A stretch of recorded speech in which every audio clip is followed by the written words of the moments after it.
آپ بتانا چاہتا ہوں کہ آپ نے کہا کہ سود لینا پڑ گیا، ٹھیک ہے، ڈیفینیٹلی اس کی اگر بیک گراؤنڈ دیکھی جائے، اس کی بنیاد اگر دیکھی جائے تو یقیناً بجٹ آپ کی سوچ سے زیادہ تھا، اس لیے آپ کی جو بیچ میں ریکوائرمنٹس ایسی تھیں کہ آپ کو سود لینا پڑا، ٹھیک ہو گیا۔ اور بچے آپ کے اوپر ہیوی تھے، فیملی کے کچھ ممبرز آپ کے اوپر ہیوی تھے۔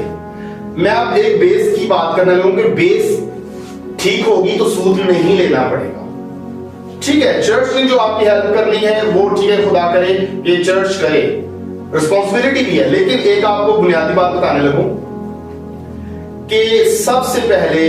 آپ کی ملاقات یسوع مسیح سے بچوں سمیت ہونی چاہیے۔ جب یسوع مسیح بچوں کو برکت دیتے ہیں تو وہاں پہ لکھا ہے اور پھر لوگ بچوں کو یسوع کے پاس، ٹھیک ہے، اور پھر لوگ بچوں کو اس کے پاس لانے لگے، تو بچے خود نہیں چلے گئے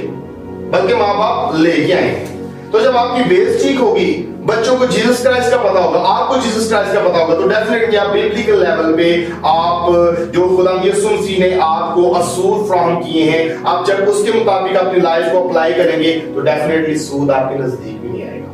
کیونکہ آپ کو پتا ہوگا